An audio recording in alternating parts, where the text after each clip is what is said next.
તાજા સમાચાર તમારી ભાષામાં મેળવવા માટે ડાઉનલોડ કરો Gujarati mid Danny app. Thousands of our army and paramilitary forces have lost their lives due to the terrorism that has been perpetrated by our neighboring country called Pakistan. And what happened in Pahalgam on 22nd of April was a ghastly massacre. And this was done by terrorists who are Takfiri terrorists, who rounded up all men, separated the women and children, and shot dead all the men who were there, who had non-Muslim names and who could not pronounce or utter the kalima, and they were shot in their head. So this was the most gruesome massacre which took place in recent history in India.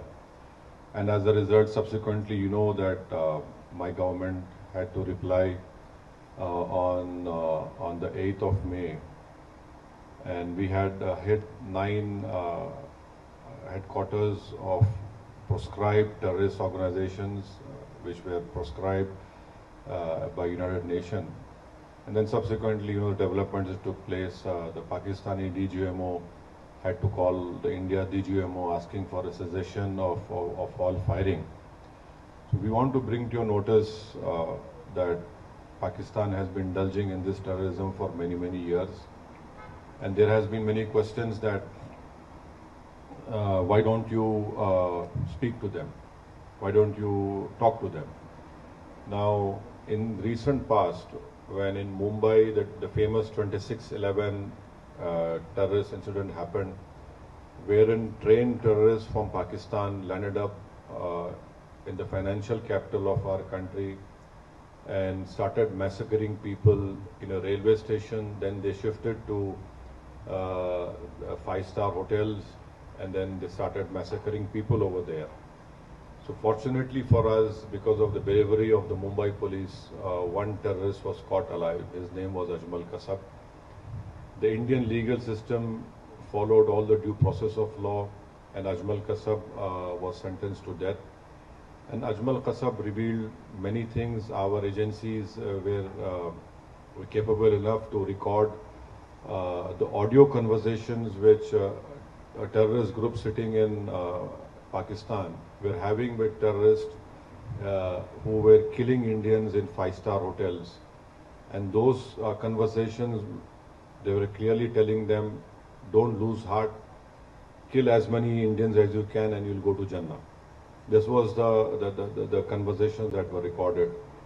So after 26/11, my government headed by the then Prime Minister, Dr. Manmohan Singh, late Manmohan Singh, the Indian investigators went to Pakistan, gave them all the evidence, the DNA and everything. And even some American citizens were killed in this terrorist act. But you'll be surprised to know that nothing moved forward. Many times Indian investigators went to Pakistan, Lahore, Islamabad, but nothing moved forward. What made Pakistan move forward in this terrorist trial was when Pakistan was put in the FATF grey list, and one such meeting was held in Germany, and India wanted one Sajid Mir to be indicted. So the Pakistanis cleverly said he's dead.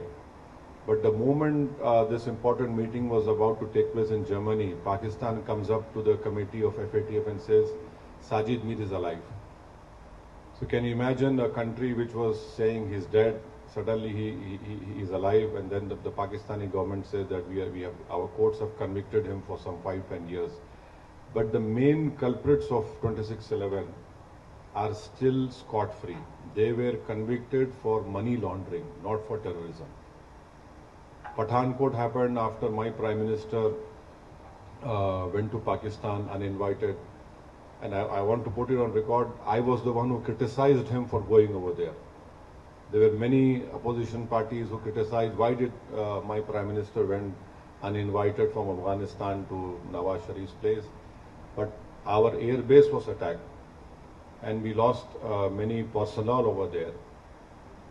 The Prime Minister said, Pakistan wants proof, you send your own team. Can you imagine any country inviting a neighboring country's spy agency to come to Pathankot? They were invited, they had seen, they were given all the records, but nothing moved, nothing happened. So this talk of, oh, why don't you speak to Pakistan? Who do we speak to Pakistan?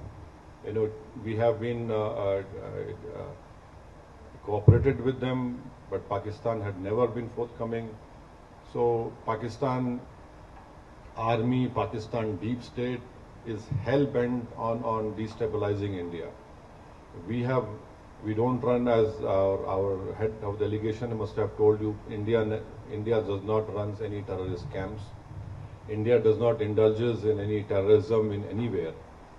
And now Pakistan has the cheek to say all these things. So the best thing now which the Kingdom of Saudi Arabia, the Kuwait government and the Bahraini government, we have requested them when the delegation had met that they must ensure that Pakistan must be brought back in FATF grey list.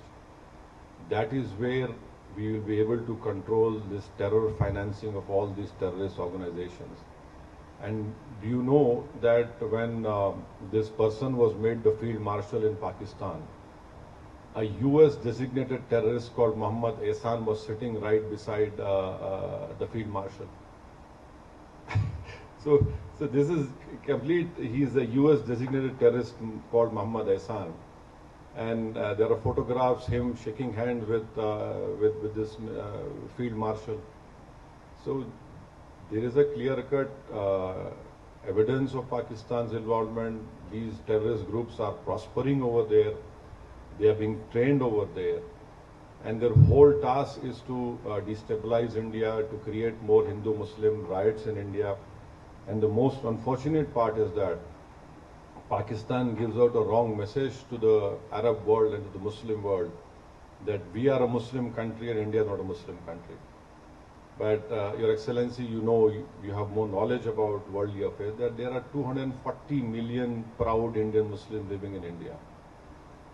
And not only that, we have our Islamic scholars are much better than any scholars in the world. They can speak the best of Arabic language. In fact, we have some famous Islamic scholars who have done great work in the Hanafi fiqh jurisprudence, and their judgments are accepted by the religious scholars of anywhere in the world.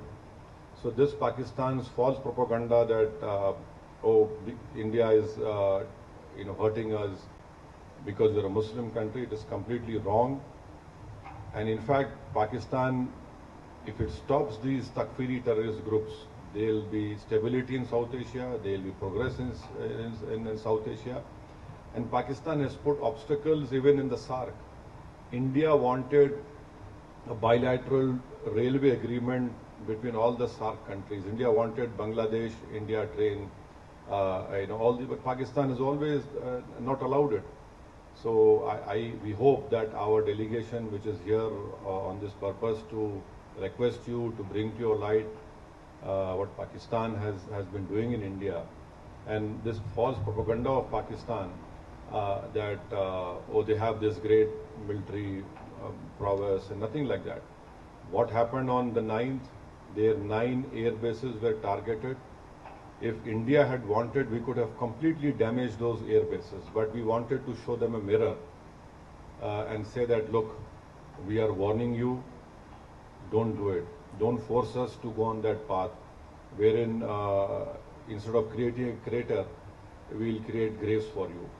But 9 terrorist organizations' headquarters were targeted, and another shocking thing was this person who led the namaz-e-janaza of all those terrorists who were killed over there. The namaz-e-janaza was performed by a person who's again a designated US terrorist. And in namaz-e-janaza you have these proscribed organization members along with the Pakistani army. So this is a clear proof, and this TRF, which is a new name for LET, we had gone to the United Nations not once, 4 times, and told the United Nations Sanction Committee 16 1624 that this is a new name of this terrorist organization. We said this in December 23, we said this in now May 24, and unfortunately our fears had come true, and we lost 26 young people. A girl who got married 6 days ago became a widow on 7th day. So these are all tragedies which we have been facing. So for us, this is not a matter of to do politics. Yes, when we go back, we'll be opposing BJP, we'll be opposing Nishikant Dubey tooth and nail. But here, this is a matter of security of our country, integrity of our country, and we would request the Kingdom of Saudi Arabia also that you have faced terrorist acts in May 2003 and 8 years ago at Aramco. So we hope that, and also you know very well that the Ulema Council of Saudi Arabia have given a fatwa against terrorism. In that fatwa, they have clearly stated that financing of terrorism, you're a complicit in the terror act. We hope that the Kingdom of Saudi Arabia has stood with us, and we are proud of the relationship which we have with Kingdom of Saudi Arabia. There are 2.7 Indians who are living over here comfortably, and they are part of, they send around about 6% of foreign exchange to India. There are many Indian companies who are investing in India. The bilateral trade is to the tune of $49 billion. I hope it increases. We are hoping that this relationship will be more prosperous, will be strengthened. We have a strategic relationship with Kingdom of Saudi Arabia. We have done naval exercises together. We have done, our armies have done exercises together. And His Highness the Crown Prince, when he came to India in 2019, had stated that they will be investing around about $100 billion in India. So yes, this is a great relationship which we have with Kingdom of Saudi Arabia, and we hope that Pakistan will be stopped from indulging in wanton terrorism in India. Their misadventures should end. It is not good for them also, because let me tell you very frankly that people of India are sick and tired of this terrorism being perpetrated by Pakistan, and Pakistan's deep state and military, and in fact, you in Riyadh, you have the Islamic nations ICMTC over here, and so it's an additionally very important that we stop Pakistan from what it is doing. We have no qualms. Let Pakistan grow. Let Pakistan be prosperous. Let Pakistan people's poverty be eradicated. Let Pakistan children don't get polio. But unfortunately, as someone had rightly stated, that every country has an army. The Pakistani army has got a nation now. So this is what they have been doing. I hope that whatever our delegation has met His Excellencies in our visit of today and yesterday and tomorrow also, we hope that a positive response would be there. And so this is what we have been trying to impress all of you, and we require your support. We require indulgence at a crucial period of our time, so that India becomes more stronger. And in a stronger India is not threat to anyone. And Pakistan is a threat to, their deep state is a threat to humanity. So these are a few words I had to say. Thank you so much for allowing me to say what I have to say. Thank you. Subscribe કરો Gujarati mid day. Bell icon પર click કરીને મેળવો તમામ વિડીયોના direct notification.